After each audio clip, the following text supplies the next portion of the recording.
Suta said, after Maharaj Parikshit, the one protected by Vishnu, had heard what was said by the sage, the equal minded seer of the Supreme Soul, the son of Vyasa, he approached his lotus feet, bowed his head down, and said with his hands folded the following to him.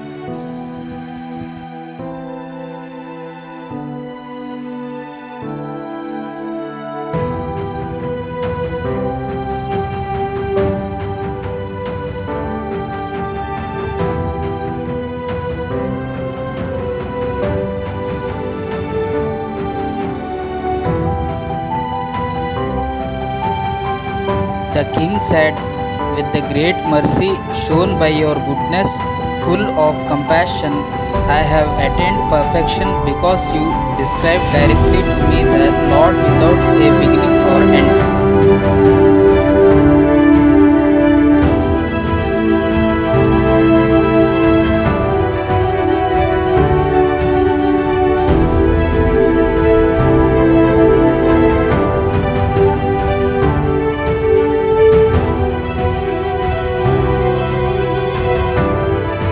It is no surprise at all for great souls absorbed in the infallible one to be of mercy with the ignorant conditioned souls who are tormented by distress.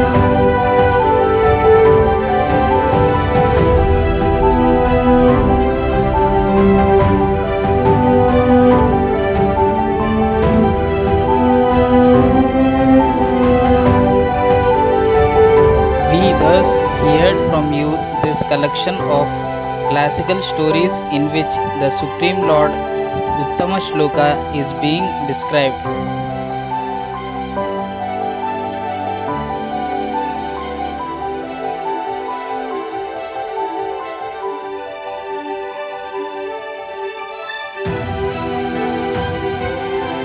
My lord, I do not fear Takshaka or any other living being, nor do I fear repeated deaths. I have entered the spirit of the Absolute revealed by you as Nirvana, as standing apart from everything material, and am now free from fear.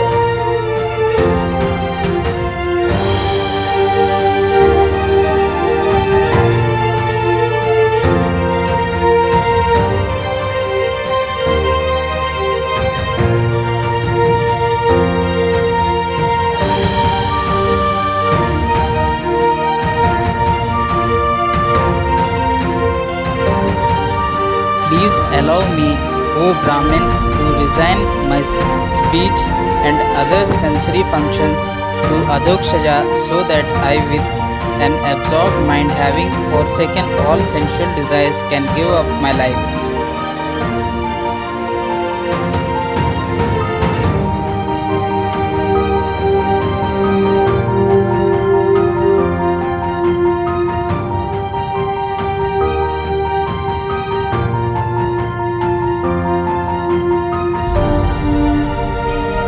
With the help of you who showed the all auspicious supreme shelter of the Lord Almighty, I have become fixed in non material knowledge and wisdom, and has my ignorance being eradicated.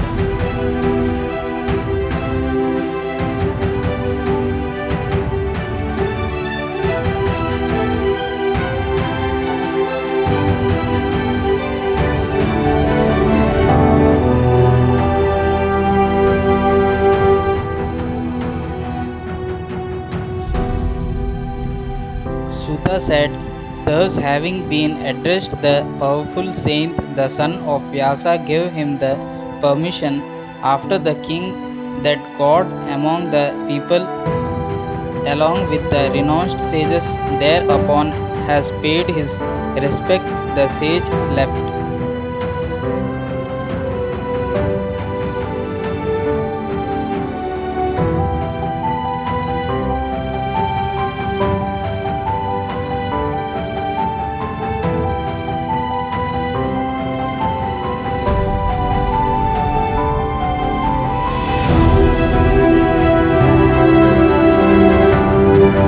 Parikshit, the saintly king, by by the power of reason, thereupon fixed his mind on his soul, meditated on the supreme truth, and arrested his breath on the bank of the Ganges, sitting on Darba grass laid to the east, the great yogi facing the monk, free from all attachment, in perfect realization of the absolute spirit, broke with all doubts and became as motionless as a tree.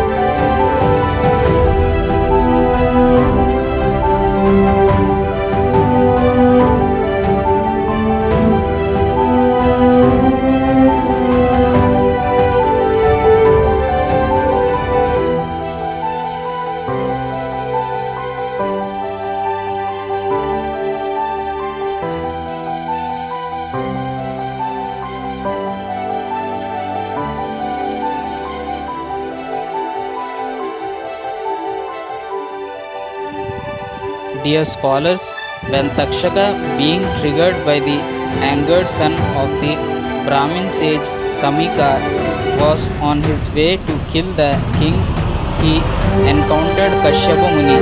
See 1.18.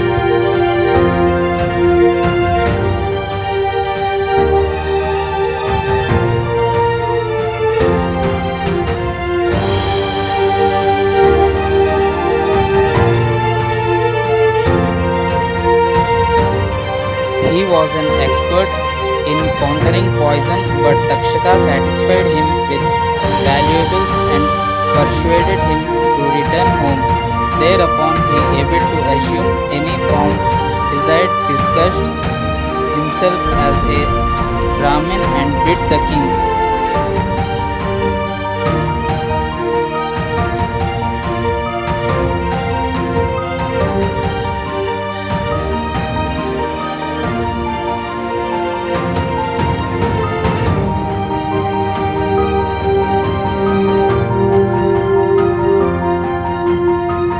Before the eyes of all embodied souls, the body of the fully self realized saint among the kings was consumed by the fire of the snake's poison and turned immediately to ashes.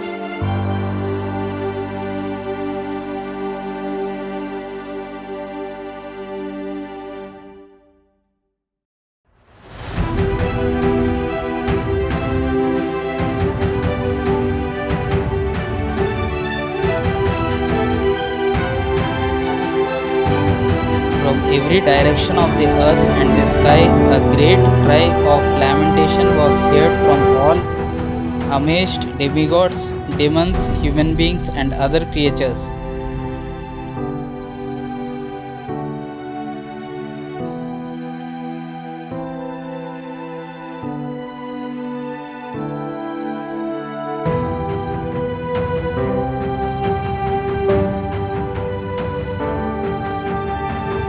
The kettle drums of the demigods resounded, the Gandharvas and Apsaras sang, and the self realized souls spoke words of praise and rained down a shower of flowers.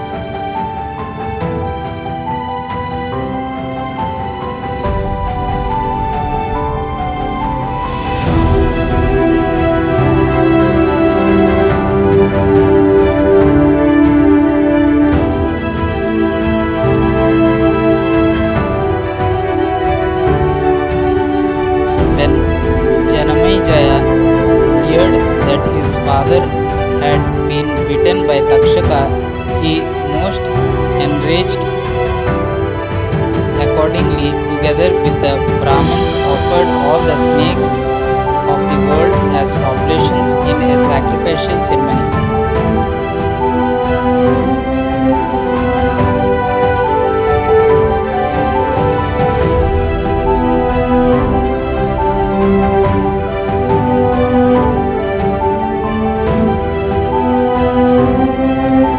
Takshaka, seeing the great serpents being burned in the blazing fire of the snake sacrifice, agitated by fear, went to Indra for shelter.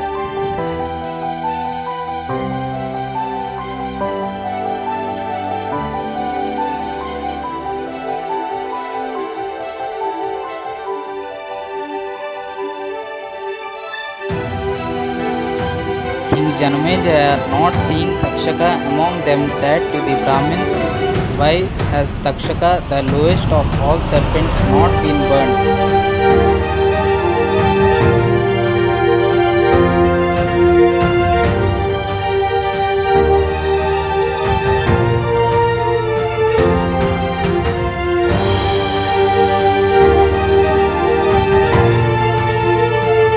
They answered, O best of the kings, he is hiding, having approached Indra for shelter. The snake is protected by him and therefore did not end up in the fire.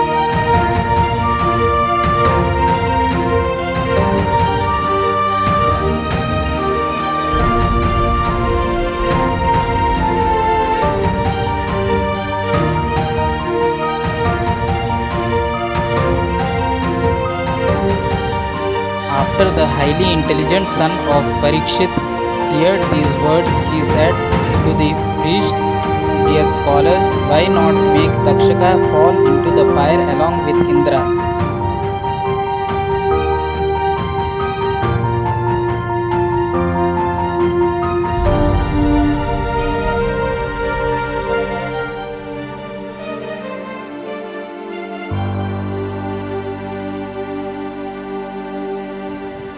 Hearing that the priests performed the ritual for offering Takshaka along with Indra, they prayed, O Takshaka, may you quickly fall into this fire here together with Indra and his host of demigods.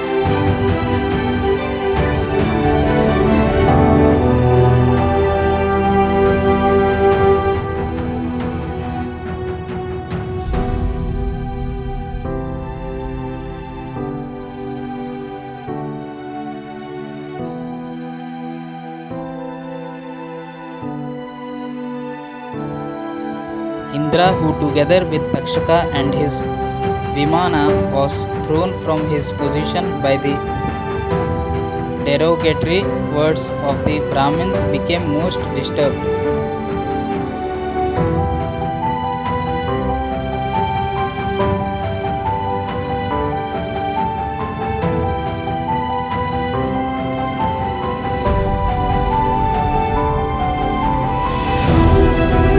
Brihaspati, the son of Angira, who saw him in his Vimana together with Takshaka fall from the sky, addressed the king.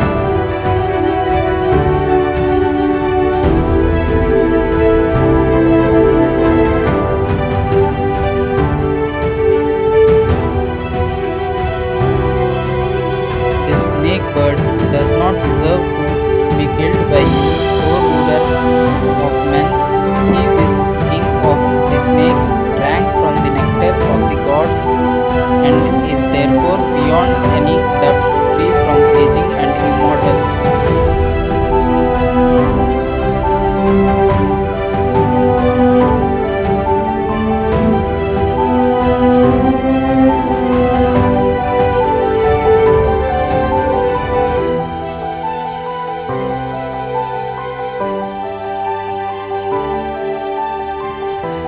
The life and death of a living being and his destination in a next life, O king, are solely the result of his karma, his own actions. No other agent is accountable for his happiness and distress.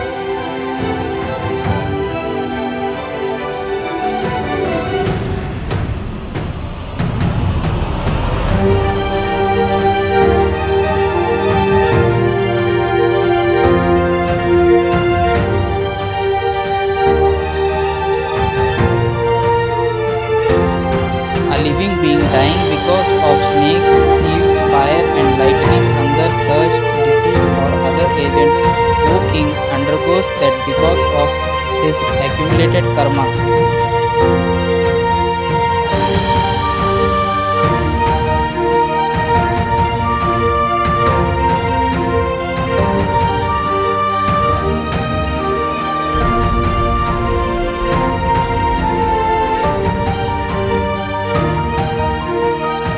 For that reason, O king, this sacrifice should be stopped that is performed with the intent to harm others. People burning innocent snakes will have to suffer that fate themselves. See also the Mahabharata 1.43.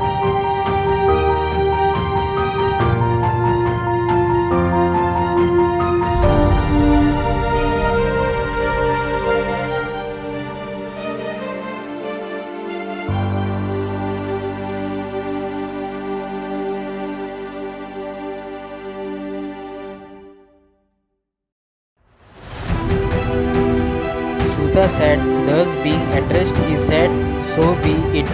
And with respect for the words of the great sage, he ceased with the snake sacrifice and worshipped that master of speech, Brahaspati.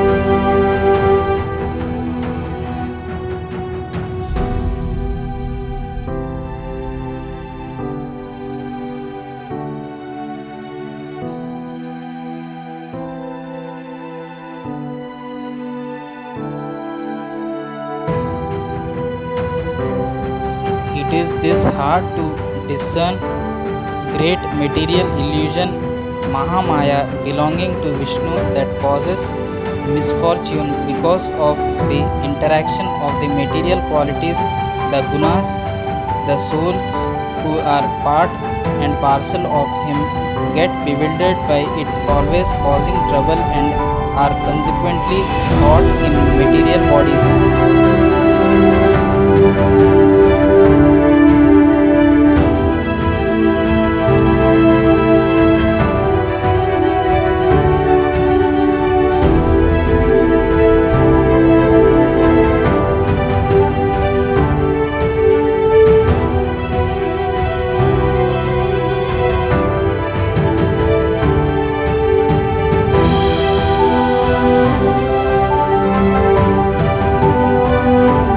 The directly visible illusory energy wherein abiding one lacking in these things in terms of deceit by blaming others will not prevail when constantly investigates what goes on in the soul.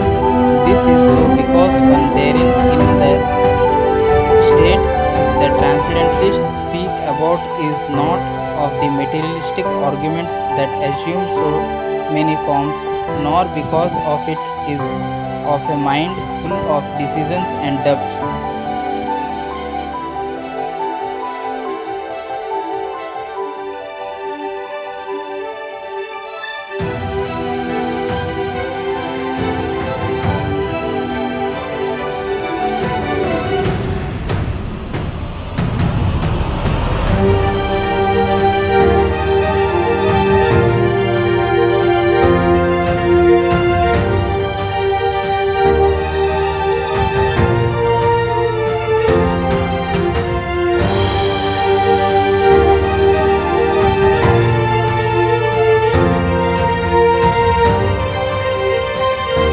In that transcendental consciousness, the living entity is not of worldly concerns, all of their causes and the benefits achieved by them, nor is he therein of the high awareness that is so strong in its being bound to the basic qualities. That is all excluded, then a wise soul should take pleasure in warding off the waves of worldly conditioning as also anyone thus being entangled. See also example 6.4 is to 31 to 32.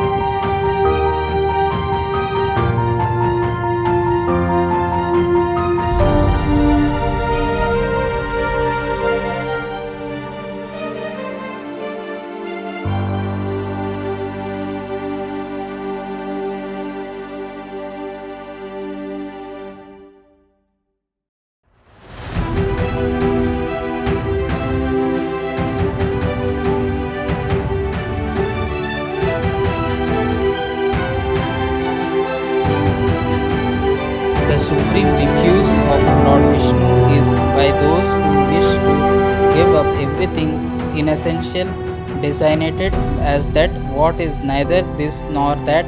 See also Niti Niti, rejecting the immortality of materialism and with their emotions directed at nothing else, they embrace in their hearts the not that of the soul of him to which they hold on deeply absorbed in meditation in samadhi.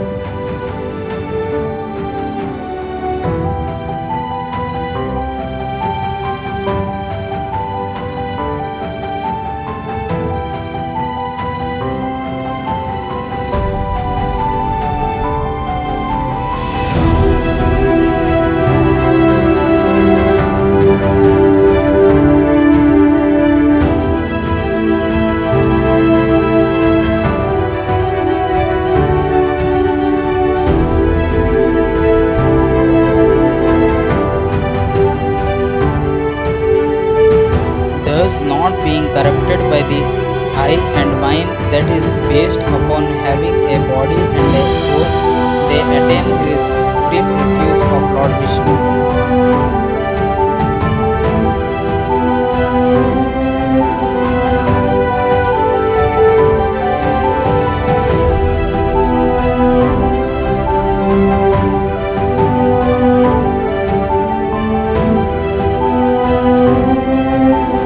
Insulting words one should tolerate, and one should never disrespect anyone, nor should one identify with the material body or hold a grudge against whomever.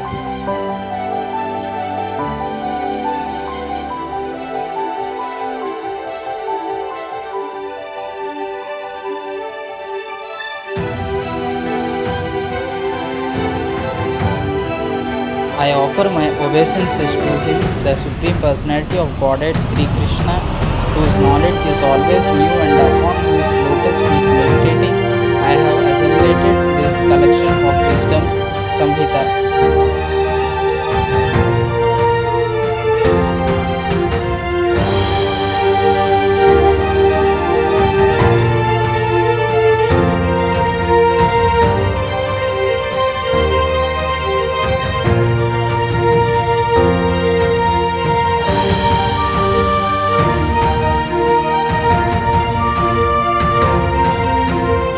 Sri Saunaka said, please tell us this, O gentle soul, Sutta, in what way have Baila and the other highly intelligent disciples of Vyasa, who constitute the Vedic authorities, spoken about the Vedas and how have they divided them?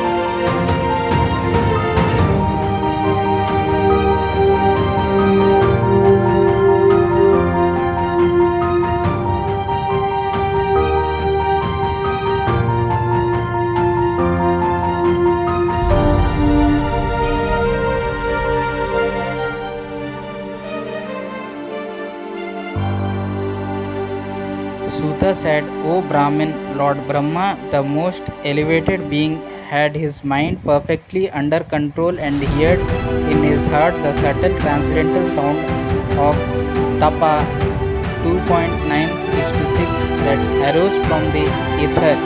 One can hear that sound when one closes one's ears for sounds from the outside. See also Shabda.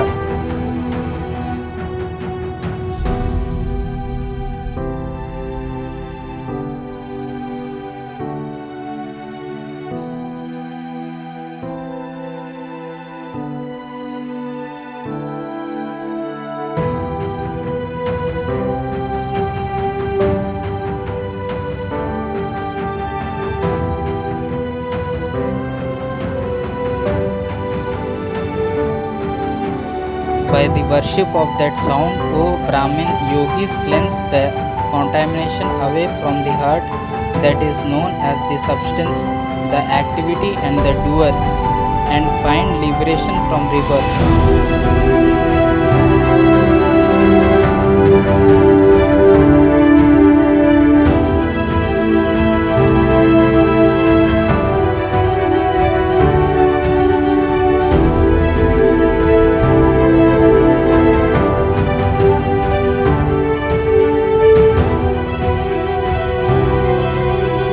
From that sound, the threefold Omkara Om came into being, that manifesting itself unseen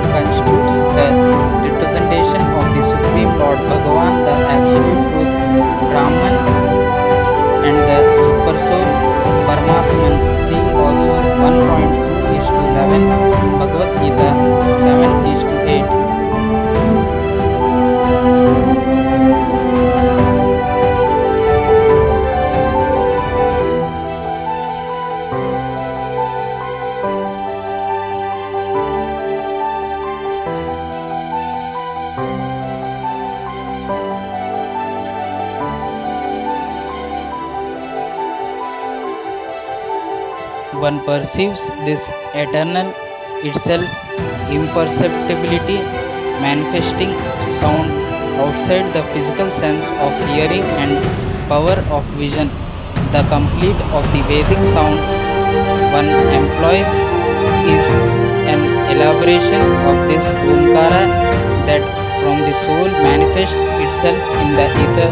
It constitutes the direct expression of the self-generating absolute truth and super soul. It constitutes the eternal seed of the Vedas and constitutes the secret of all mantras. See also 7.15 is to 31, 9.14 is to 48, 11.14 is to 34 to 35, 11.21 is to 36 to 40.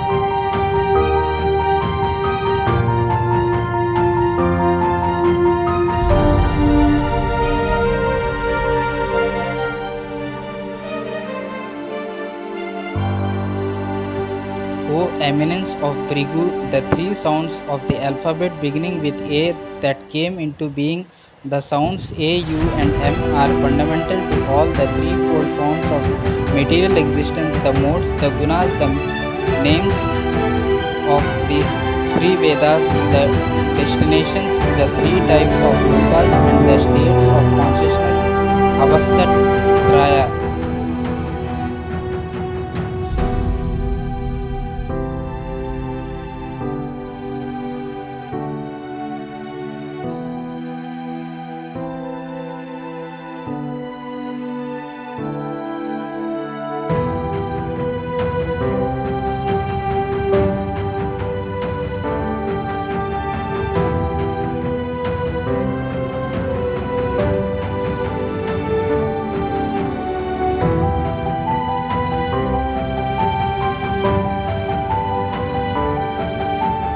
The mighty unborn Lord Brahma created from it that threefold sound, the different sounds of the total collection of vowels, sibilants, semi-vowels, and consonants, as they are known by their short and long forms.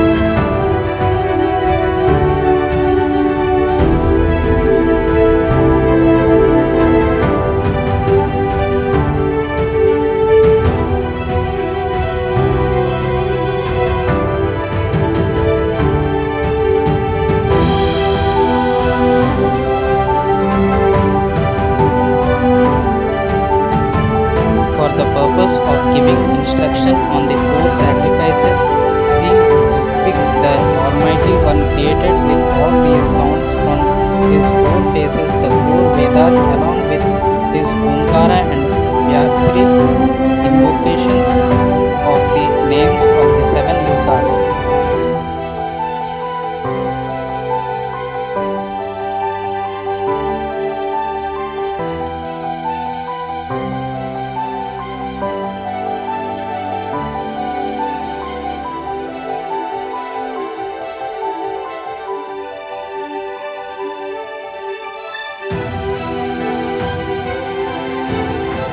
He taught them as a complete set to his sons, who were the great rishis among the Brahmins, most expert in the art of Vedic recitation, and they in their turn imparted them as instructors of Dharma Acharyas to their sons.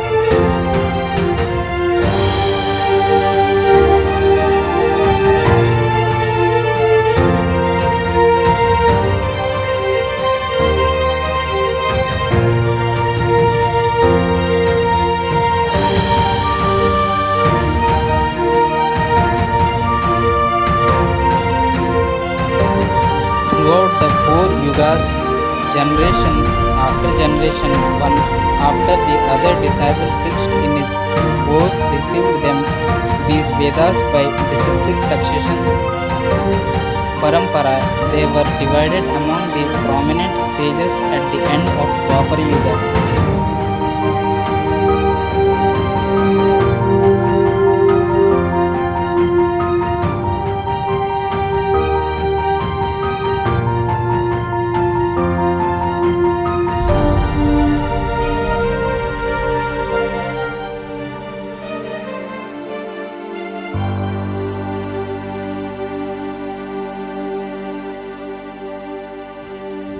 The Brahmin sages, inspired by the infallible Lord situated in their hearts, came to that dividing among each other by the Vedas when they saw that under the influence of time the intelligence of the people diminished, the lifespan shortened, and the strength weakened. See also 1.4 is to 16 to 18.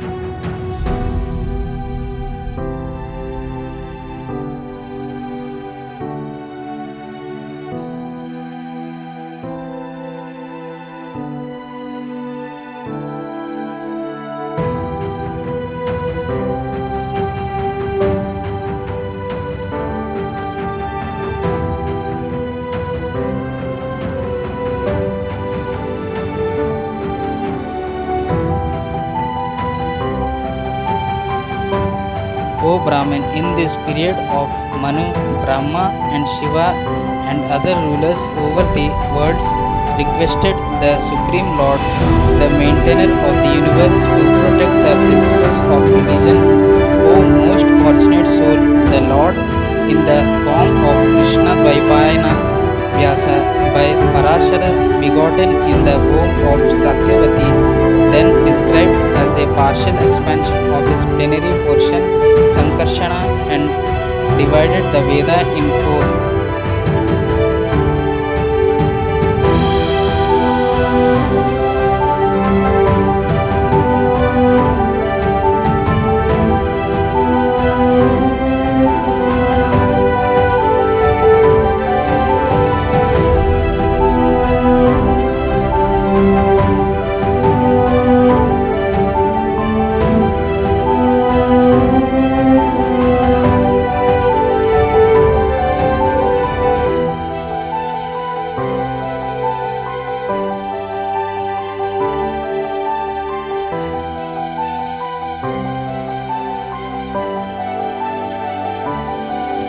Like someone sorting out gems, he separated the group of mantras in four categories of collections: Samhitas, the Rig, Atharva, Yajur, and Sama Veda, see Vedas.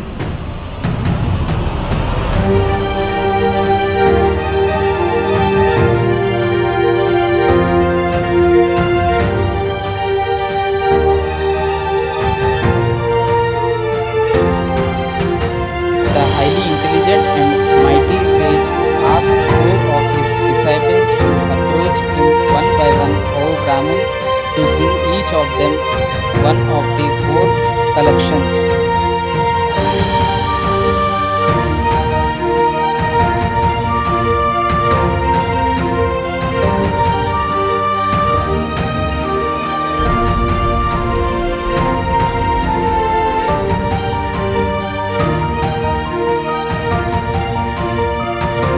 He taught Paila the first collection, the Rig Veda, named Baharbhutra, many verses.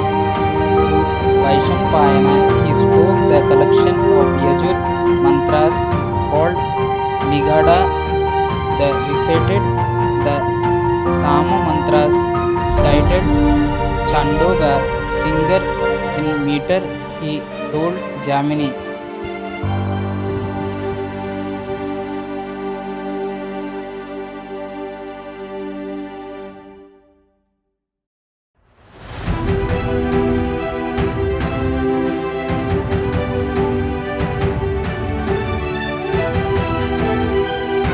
And the Atharva mantras from the sages Atharva and Angira he entrusted to his dear disciple Sumantu. See also 4.21 is to 22.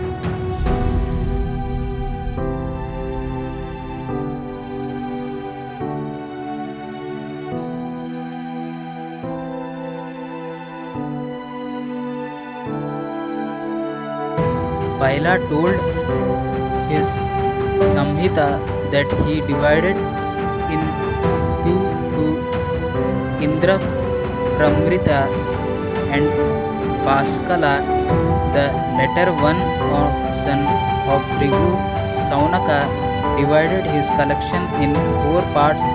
He handed down to his disciples Bodhya, Yajnavalkya, Parashara, and Agnimitra. The self-controlled sage Indraparmati taught his collection to the learned seer, his son Mandukeya, and his disciple Devanmitra taught it to Saubhari and others.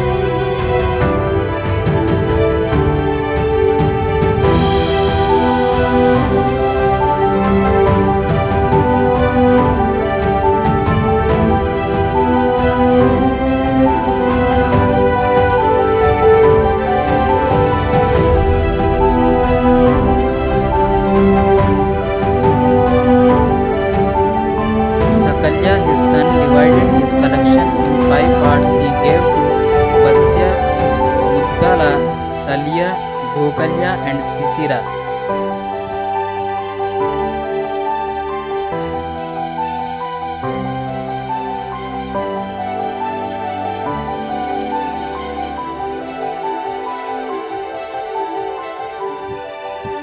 Sage Jatukaranya, also a disciple of his, added to the collection. He received a glossary when he passed it down to Balaka, Paila, Jabala, and Viraja.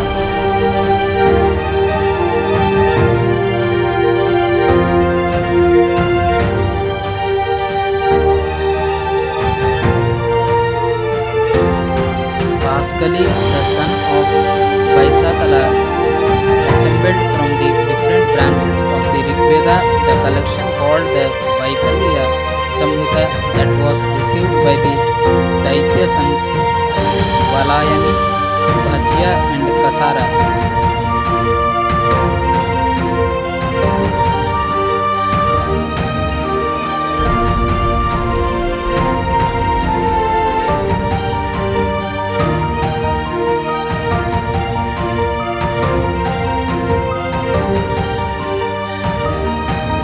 This is how those many collections of the Rig Veda verses from the maintained by these Brahmin seers in disciplic succession.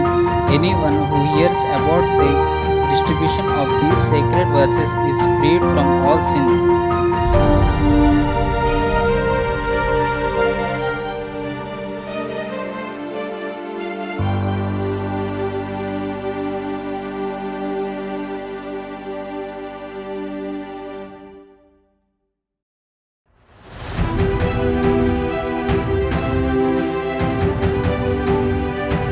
Some disciples of Vaishampayana were known as the Chakras, the one who bowed because their gurus executed a bow to atone for the sin of having killed a Brahmin.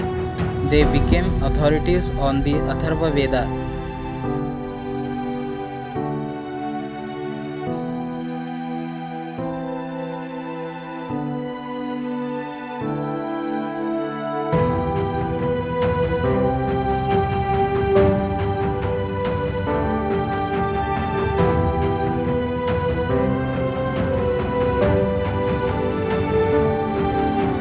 Yajnavalkya, another disciple, said, O Master, what value have the endeavors of these weak fellows? I will perform a most difficult penance.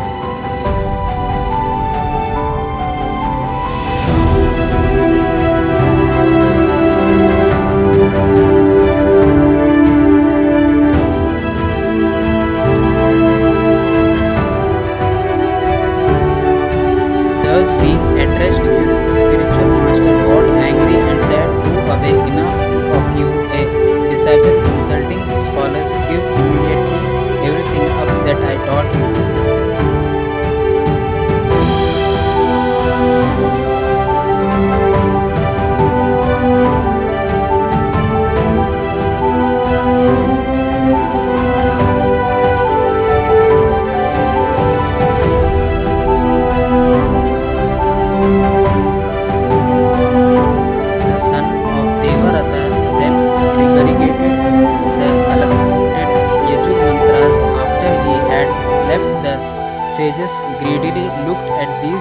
mantras and turned into parties, picking them up. These branches of the Yajurveda thus became known as the most beautiful Taittiriya Samhita, the Patridge collection.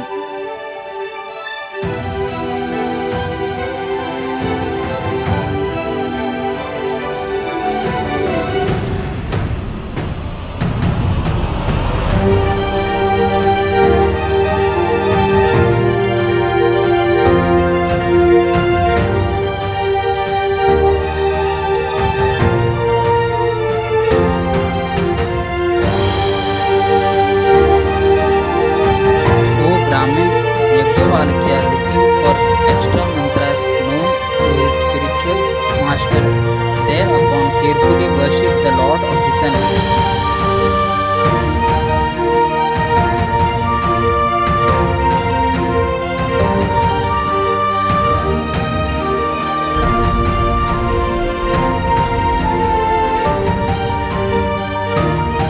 Shri Yajnavalkya said, "My obeisances unto the Supreme Personality of Godhead, who appearing as the sun and just like the ether in the form of the super soul inside and in the form of time outside, is present in the hearts of the four kinds of living entities, beginning from Brahma down to the blades of grass, as born from womb's eggs, moist and seed.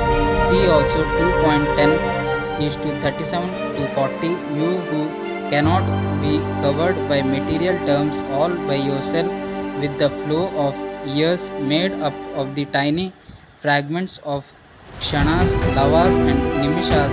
See 3.11 is to 7. Carry out the maintenance of his universe by taking away and returning its water in the form of rain.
O Lord of the Sun, O glowing one of best among the gods, by the rules of the sacred tradition, I daily meditate at the three junctures of the day with full attention on your glowing sphere, on you, the mighty controller, who burn all the sins, the consequent suffering, as also what led to them of all soul offerings, praise. See also 11.14 is to 35 and the Gayatri.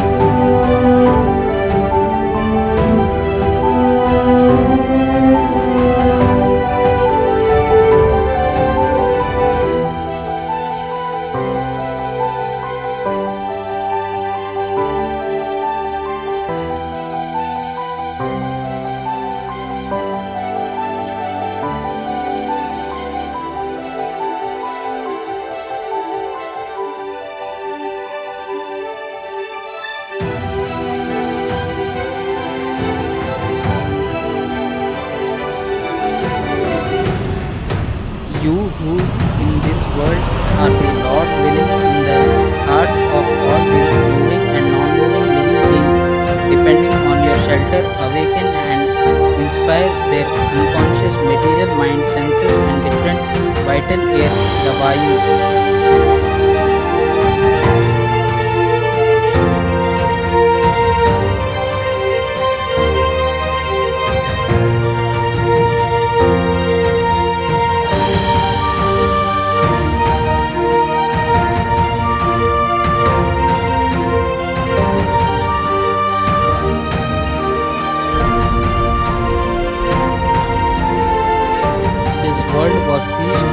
swallowed by the horrible mouth of the python known as darkness and became unconscious like being dead. You alone, most magnanimous, merciful, casting your glance, awaken the sleeping souls with the gift of insight at the beginning, halfway, and at the end of the day.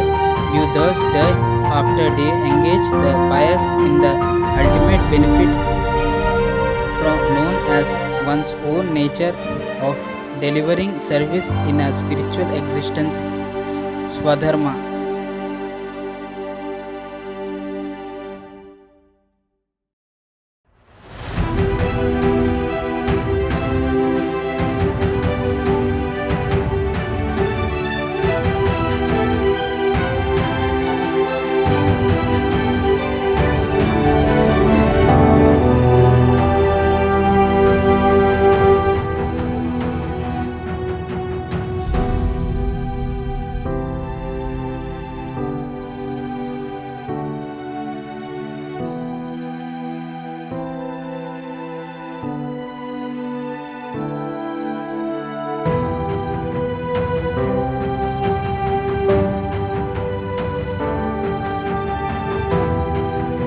Like an earthly king, you, in form of this sun, travel around everywhere, creating fear among the sinners, while the desires of the directions, holding lotus flowers with folded palms, offer their respects.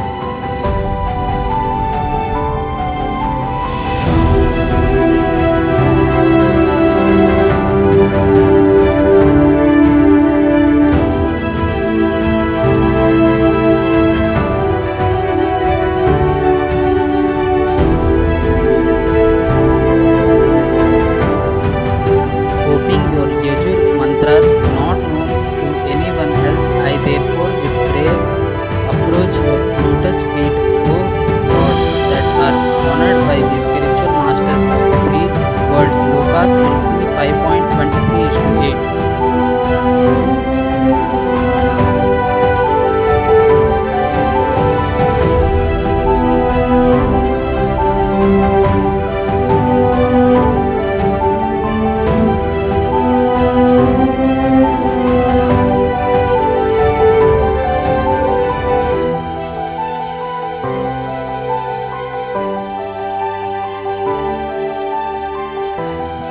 Suta said, He, the Supreme Lord of the Sun, thus glorified, being satisfied, assumed the form of a horse and presented to the sage the Yajur mantras that were never learned by any other mortal being.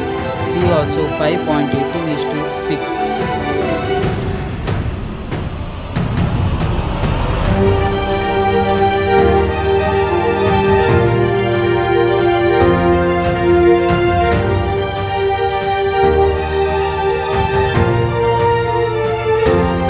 The mighty sage divided the hundreds of Yajur mantras in 15 branches that were accepted by the disciples Kanva, Madhyandina, and others under the name Vajasini, stemming from the males of the horse.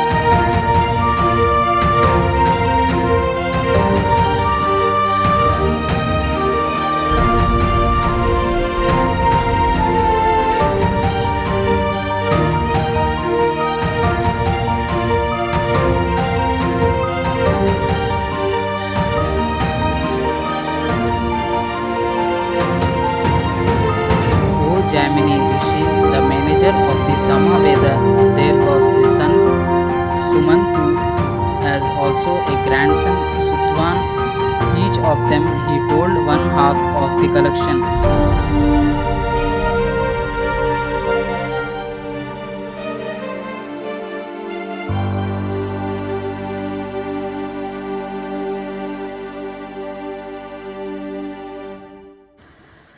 Sukarma, another disciple of Jamini and greater thinker, divided the tree of the Samaveda into 1,000 collections of Sama mantras, after which, O Brahmin, the disciples Hiranyanabha, the son of Tushara Kaushyanji, as also another one named Avantya, who was most advanced in spiritual realization, took charge of them.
disciple of Hiranyanaභa, communicated 24 Samhitas to his disciple, and the remaining ones were handed down by the self-realized sage Avantya.